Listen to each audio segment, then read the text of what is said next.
This is Women's Leadership Success, episode number 92. Are you a manager or a leader? Do you believe that how you think limits the results you get in your organization? Here's the shocking truth.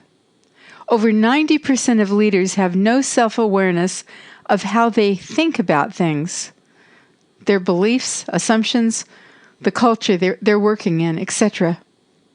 This radically impacts the results they get for themselves and their teams. Are you ready to challenge outdated assumptions and offer yourself a fresh new perspective to be more confident, powerful, and to be your authentic self? This is brave leadership. Join me today. Plus, listen to the end of the show for a special gift that will advance your career and leadership.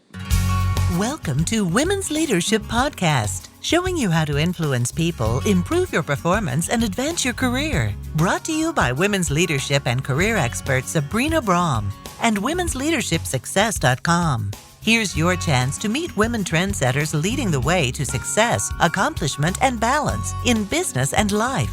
No matter if you're a manager, CEO, or entrepreneur, join Sabrina for coaching and no-nonsense advice to improve your career and bottom line. This is Sabrina Brah with womensleadershipsuccess.com radio. Today I'm delighted to have Kimberly Davis, who has a very varied career background.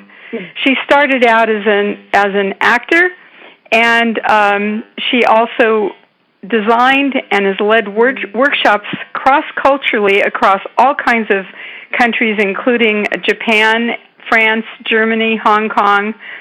And I'm going to just say hello to you, Kimberly, and have you tell them the rest of what you've been doing. So hello, Kimberly.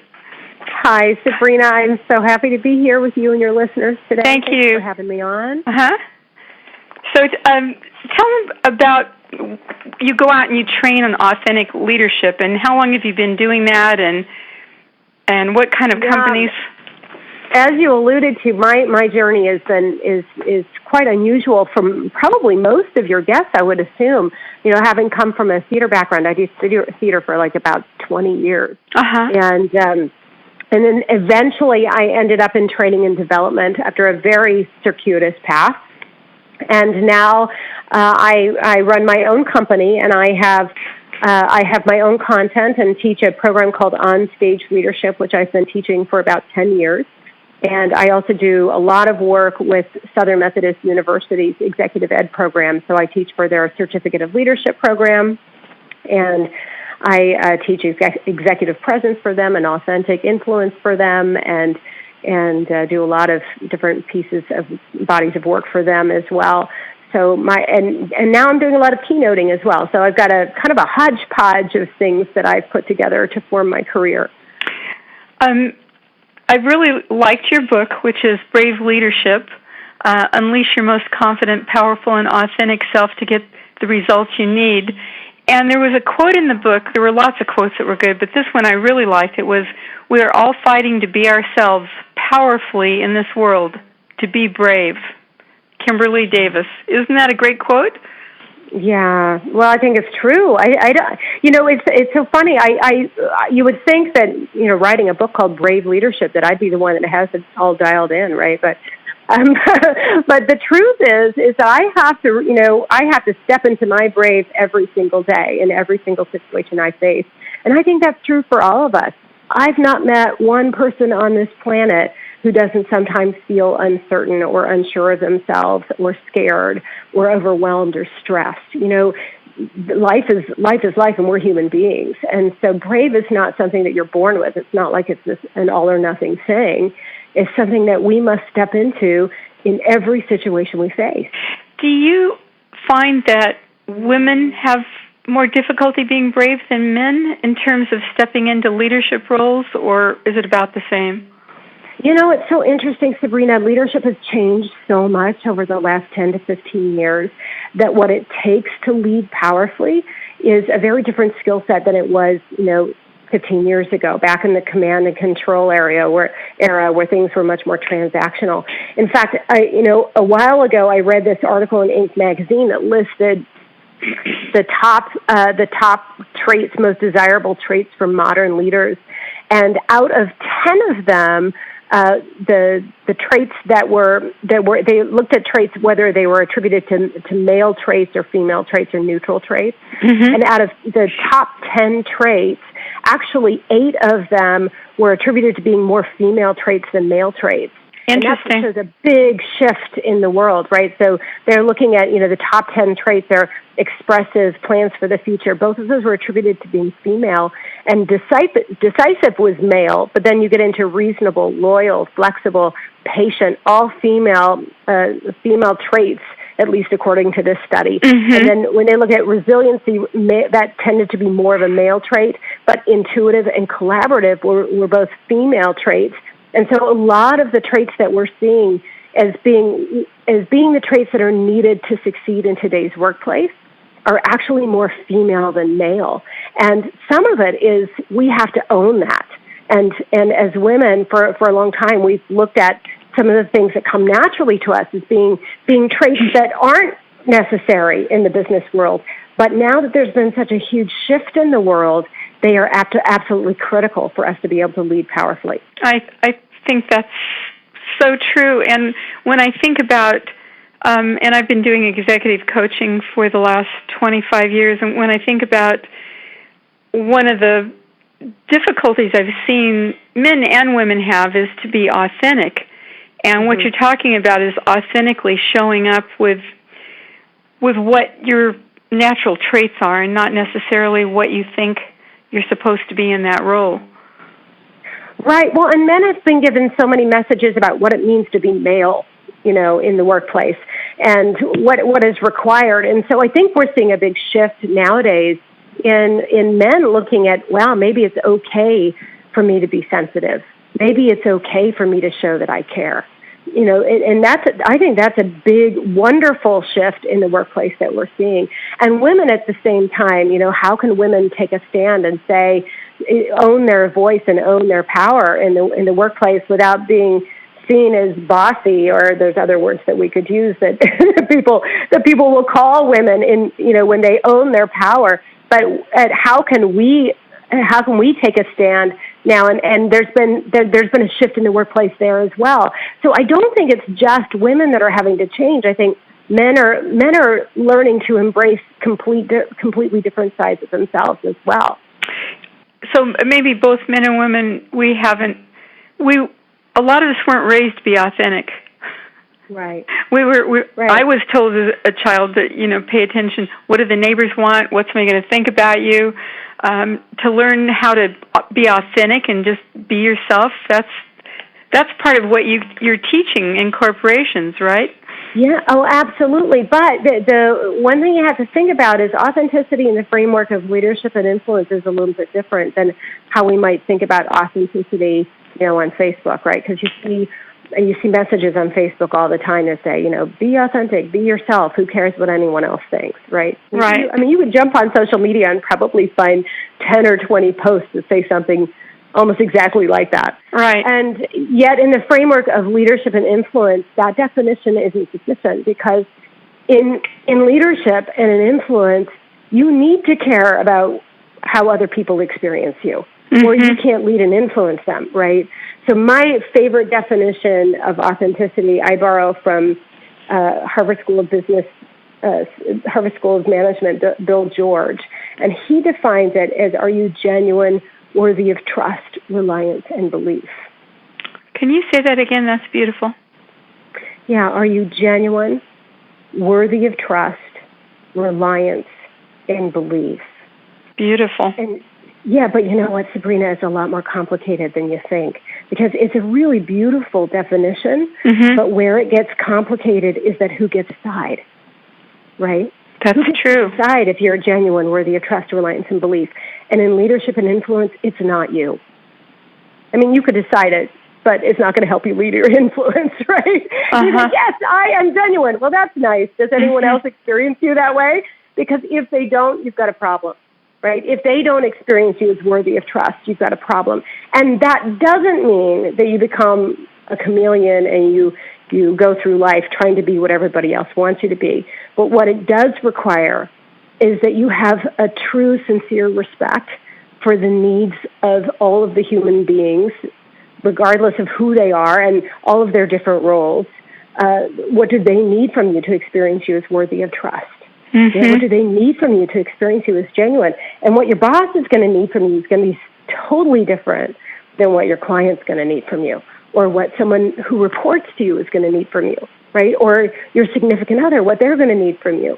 And so being sure that you are doing the work and you're listening and you're paying attention and you're present enough to understand, what does this human being, what do you, Sabrina, need from me as your guest to experience me as genuine, worthy of trust, reliance, and belief? It might be something different than your listeners need from me. And I can't just, jump on the call and do my thing. I've got to be so present with you to really understand what is it you personally need from me. I in the 10 years I've been doing the show, I've never had anybody explain that before, and it's such an important thing. It's not just being authentically doing whatever you want, but it's also having compassion and empathy for the other person and including them in that mix. It's a co-creation. It really is, and it's empathy in action. I mean, it's not just talking a good game. It's if you aren't really stepping into that other person's shoes and looking through their lens, you can't know what they need from you. That's so true. So beautiful. And I was going to ask you about having impact as a leader, and it seems like that's a good segue into that. Well, so I believe that the most powerful way for us to access our authentic self, who we truly are, so people experience us as genuine, worthy of trust, reliance, and belief. And the byproduct of that is that they want to be a part of what we're doing, right? They want to listen. They want to give their best. They want to follow, not have to follow, right? But it's a byproduct. It's not what we're going for. It's not you must follow. It's they experience me as genuine, worthy of trust, reliance, and belief, and therefore they want to be part of what I'm up to in the world, right? So I believe that the avenue to that is purpose. It's really understanding, why do I care? What's the impact that I want to have outside myself? It's what I call your super objective. It's what drives me, right?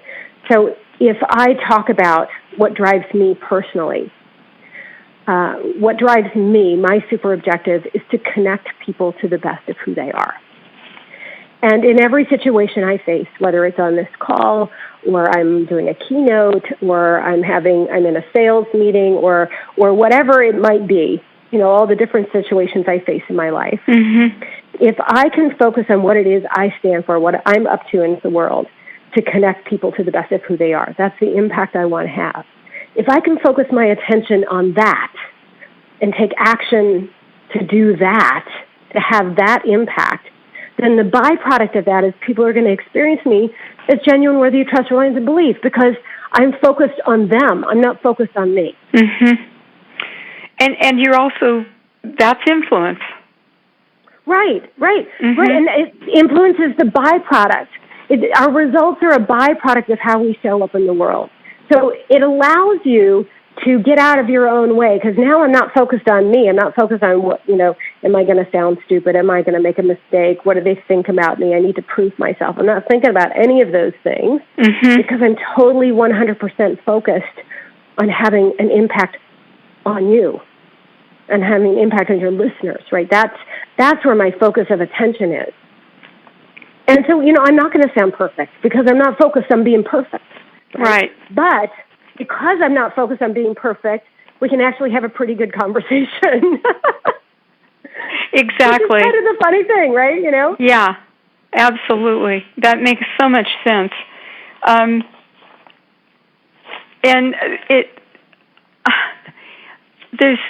we could probably spend a couple hours on this topic because I think we could. It's so exciting. It's the empathy in action. There's this synergy, this it's almost like a dance you're doing with that other person. It absolutely. You are co-creating every moment with the people around you. Right, and so you're not in it by yourself. Yeah. they're leading and they're following. There's just that interaction happening all the time, so that the influence becomes much easier at that point. So cool! I love it. It's easier, and as it feels effortless. So let's take it from a presentation skills perspective, right? Because when you're up on a stage and you're presenting to a big audience, it's a pretty vulnerable place to be. The stakes feel pretty high. Mm-hmm. So whether you're giving a big presentation to your company, or you're pitching to investors, or whatever that might be, or to clients, it's a pretty vulnerable place to be. If you're focused on, I want to prove myself, I want to get this sale, I want them to like me, I don't want to mess up, you're not going to be able to bring your best game, because you're totally focused on yourself. Mm-hmm. But if you're focused instead on having an impact, you want to impact that woman in the front row with the glasses and the teal jacket, and you want what's the impact you want to have on that person, right? And you want to draw this guy in the third row in and really get him to think and feel something deeply about this topic you're talking about. If you're focused outside yourself, it frees you. It frees you to be brave. It allows your most powerful self to take the stage. Without that, if you're focused on you, your results are mediocre at best.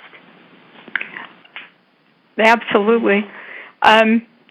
So, with regret, I'm moving on to the next question.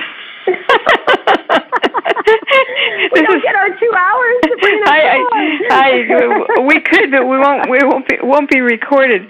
So you talk in the book about confined thinking, and that some leaders they're limiting themselves and other people. What is confined thinking, and how does one begin to change that? Well, part of being a human being is that we want to make sense of the world, and we want to know where we fit in the world, right? So we love to put things into a box. This goes there, this goes there, this goes there. This is good, this is bad, this is right, this is wrong, right? And it helps us make sense of everything around us. Mm-hmm. But when we do that, we limit the conversation. So, for example, on-stage leadership, the program that I teach, people will say, is it a presentation skills class? And I'll say, yes it is. And they'll say, well, is it a class about influence? And I'll say, yes it is. Mm-hmm. Is it a class about presence? Yes it is. Leadership? Yes. Purpose? Yes. Yes. It's all of those things. Mm-hmm. Because the conversation is bigger than one thing. It doesn't fit into a box, right? And when we limit our thinking, it limits the way we look at things, particularly when it comes to ourselves. This is who I am. This is what's possible for me. That is a perfect segue into how we have a limited view of who we are, and that keeps us from reaching our potential, or really becoming bigger. Right. And how do we begin to change that? How do we get a more open view of things and of ourselves?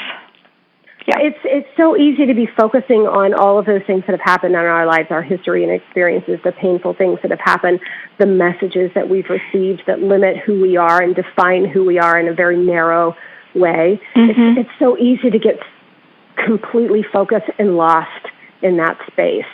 And we kind of shrink ourselves back to fit into those definitions, or what I call your lines. Mm-hmm. And the best way that I have found to be able to cut through those lines, to cut through those barriers, what I call your barriers to brave, is to really get clear on what is the impact you want to have outside yourself. Because then it takes your focus off yourself. It goes back to that super objective conversation. When you have clarity around what you stand for, what's the impact you want to have, it takes your focus on all of those limiting beliefs and all of those messages that you've received over an entire lifetime. And it allows you to shift your focus off of yourself so you can experience yourself more powerfully. Yeah, what impact do you want to have? And can you segue in executive presence in this? Because a lot of the people that I talk to don't seem to know how to hold themselves in this way they want to have impact. Do you have any little tips on what you might do to start getting more of an executive presence?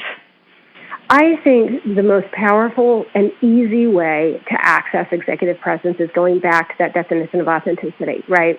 What do they need from you to experience you as genuine, worthy of trust, reliance, and belief? Mm-hmm. So when you're talking about being in an executive role, when you're pitching to the C-suite and you're talking to shareholders, and you need to have the kind of presence that other people are going to look up to, you have to look around and go, well, what in my culture, because so much of it is based on your organizational culture, mm-hmm. right? You've got really relaxed cultures, you've got very formal cultures, you've got very traditional cultures. What is your culture? So looking around at the executives in your culture, what do they need from me to experience me as genuine, worthy of trust, reliance, and belief? So that you will use that as your filter for everything. You will use that for your filter for how you dress, right? So most people in the C-suite, for example, won't wear ruffles or floral patterns. Mm-hmm. If you look around, most people in the C-suite are going to be dressed pretty monotone. It's going to be pretty simple. It's going to be pretty clean and clear, depending on your culture. Mm-hmm. Right. So you look at what do they need from me to experience me as genuine, worthy of trust, reliance, and belief in terms of how I dress? What do they need to experience me as genuine, worthy of trust in terms of the language that I use? What kind of words do I use? What do they need from me to experience me as genuine, worthy of trust, reliance, and belief in terms of the way I prepare? So, are you locked and loaded with your data? Do you know your numbers? Do you know the business case for what you're presenting?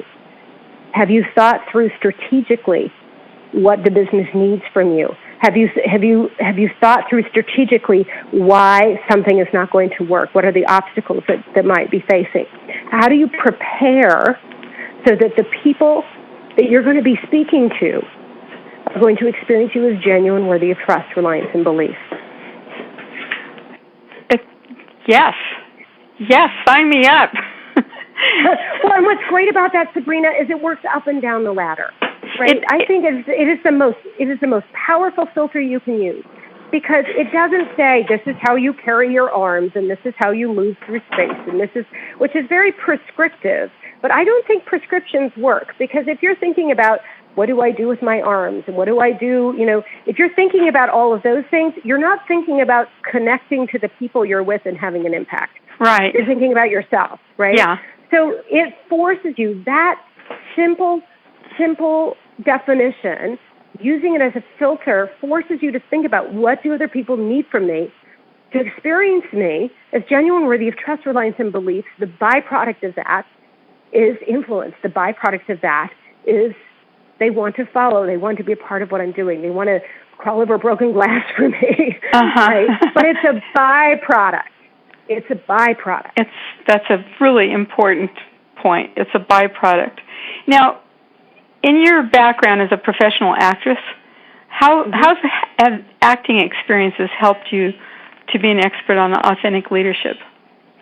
That's a great question. So when I first moved into acting, when I was a kid, I was like a fearless kid. Nothing could stop me. I put myself out there for anything. Then I get to college, I start auditioning, and all of a sudden everything, goes to pot. My hands start to sweat, my muscles are clenching, and I can't breathe, and I'm having anxiety attacks in auditions, and I'm thinking, oh my gosh, what's happening? And then somehow I would miraculously get cast in spite of myself. And I'd stand up on that stage, and I'd truly connect to the other actor or actors in the scene with me. And all of those sensations would just melt away. It'd be like I was powerful, and it was ease and grace and effortless. It was amazing. It was like being transformed and transformed in a matter of seconds, right? Of course, at the time, I had no idea what I was doing and how it would make a difference, because I'd get off stage, I'd go sit in rehearsal, and all of those sensations would come back, and my jaws would clench, and I couldn't breathe, and all of those things as I listened to my director's feedback. So it wasn't a lasting thing. I didn't know what it was I was doing. But fast forward, many, many, many years, I end up in training and development. And at the time, when I first started working in the business world, I didn't know much about the business world. So I was like a detective. I watched everything they did and I studied them. And what I discovered was something that completely shocked me. What I discovered is that the business world and the theater world are so much alike, because the theater world, pretty vulnerable place. You're up there on stage. Everybody's watching you. You want to prove yourself. You don't want to make a mistake. The stakes are high. The business world, pretty vulnerable place. The stakes are high. You want to prove yourself. You don't want to make a mistake. It is the same thing. It's totally the same thing. And what I learned is that in the theater, we had tools to help us work through these things. There's this guy at the turn of the century called Konstantin Stanislavski, this Russian director who ran the Moscow Art Theater. And he's the guy that came up with the idea of the super objective. The super objective is something actually that actors use to take their focus off of themselves, shift their focus so they can perform more powerfully. And all I did, Sabrina, was take the super objective and apply it to the business world. So how can the women listening today who are active in business and wanting to get promoted and do the best job they can do, how can they take that super objective into their day, into the meetings they're having with people? Yeah. How would they use the super objective? Well, so the very first thing they need to do is they need to get clear on what their super objective is, because it's going to be different for every single one of us. And there's not a right super objective and a wrong super objective. It's your super objective, right? But a super objective has to meet certain criteria. It's always got to be focused on action. So it's got to be active, so it puts you on an active path. A super objective isn't like a philosophy or values. It doesn't live in your head. It's informed by your values, but it is not just a philosophy. So you've got to frame your super objective using active verbs. I want to connect. I want to build up. I want to create. I want to lift up. It's active language, so it forces you in action with yourself. You can't achieve a super objective from the sidelines. So the very first thing is to get clear on what's the impact you want to have outside yourself. And to start doing that, start asking yourself, why do I care? Why do I care about my employees or my customers or the service that we're providing or my community or my family or whatever it is that they're trying to impact? Who or what do they want to impact the most? Why do they care? And then what's the impact you want to have outside yourself on those people or on your culture or on your community or on this world, whatever it is for you personally. Okay, so getting crystal clear about that super objective is absolutely critical. It's the very first thing you want to do. Once you have clarity about that, once you've got clarity about that, you can use that to inform your actions in every situation you face, right? So if Sabrina, you're jumping on a podcast, let's say you're interviewing someone who scares you, this real superhero person that you landed as a guest and you want to do a great job. But if you're thinking about trying to prove yourself to this guest, you're not going to do very well, right? So what's the impact you want to have in that situation? So every situation you face, whether it's a tough conversation, whether it's a call, whether it's a presentation, whether it's a meeting, whatever it is, you ask yourself, what's my super objective? What's the impact I want to have in this situation on these people?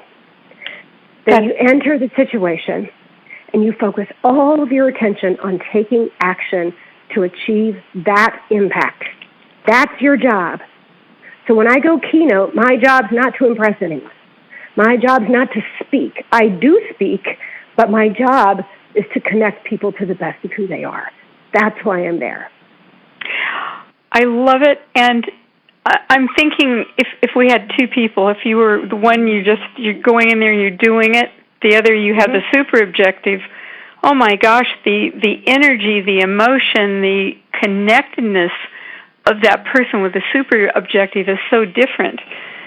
It changes everything. So I had this recruiter friend of mine who was telling me, Kimberly, I always have these people that come in and I say, so why do you want to lead? Why do you want this job? And she says, well, they all say, I really care about people. I care about people. That's why I want to lead. And she says, Kimberly, we'll be talking for a solid hour, and they won't have asked me a single question about myself. So if they care about people, don't I count? Exactly. So it forces you, how you show up in the world is going to speak louder than your words. So it forces you to go, okay, if what I stand for is, to connect people to the best of who they are, how do I do that with this recruiter? Because then it takes me off the hot seat. Yes, she's asking me questions, but my job is to connect her to the best of who she is. So I might ask her some really powerful questions. I might paint a picture with using a story that helps her see how important her work is in the world. There's a lot of different things I might do if I were in this situation with a recruiter. But what I wouldn't do is talk about myself all the time, because no one would believe that that's what I stand for. Right? Beautiful. Well, we're just about out of time, and this is another quote from you, and I'm not sure if I've got it exactly right, but you say, brave is being your most confident, powerful, and authentic self. And I'm wondering, to end this call today, if you could leave us with a suggestion for how to do this. Yeah, so here's the thing about confidence, right? Confidence is like brave. It's not something that's an all or nothing thing. It's not like you just got it and you're gifted that way. Mm-hmm. Confidence is knowing that we can count on ourselves because we've experienced ourselves succeeding, right? Mm-hmm. And in order to gain confidence, you can't do it from the sidelines. You got to get on the court and you got to play. So if you can focus on your super objective, what's the impact you want to have outside yourself, you're going to experience yourself getting better and better results. You're going to experience yourself being more and more engaged because it's going to put you on an active path to be who you truly are at your core, right? The byproduct of that is confidence, because the more you get to experience yourself being you powerfully, so other people experience you as genuine, worthy of trust, reliance, and belief, the more your confidence is going to flourish. Mm-hmm. And the more you're going to be able to connect with people and be the best, help them be the best of who they are and be the best of who you are. Exactly. Thank you so much for taking the time to do this interview. I really, really appreciate it, and I know all the women listening will appreciate it too. It was so much fun, Sabrina. Thank you. You're welcome. I have a great free gift I want to give you that will help you to be a better leader. But first, I want to share why I've been doing this show for the last 10 years. My passion is to help hundreds of thousands of women worldwide be more successful in their careers and in their lives. Because you are listening to this podcast, you are part of this global movement. Thank you for sharing these shows with your friends and colleagues, and for your great comments and reviews. So here is my free gift to you. For the last 10 years, I have interviewed almost 100 top leaders to find out what their leadership secrets are. And one of the secrets is great communication. So I have put together 12 of their top tips that will help you communicate like a leader, which will help you to advance your career and get promoted. So to get this free gift, go to the sidebar on the right-hand side of womensleadershipsuccess.com and look for my 12 masterful communication tips to be a great leader. And thanks for listening. Thank you for joining your host, Sabrina Brah, on another Women's Leadership Podcast. If you have questions or comments, you can email her at sabrina@sabrinabrah.com. Since 1989, Sabrina and her team have helped hundreds of women managers, business leaders, and entrepreneurs with valuable trainings, articles, books, and executive coaching. For additional tips, interviews, and free access to Great Leaders Today mini course, visit www.womensleadershipsuccess.com.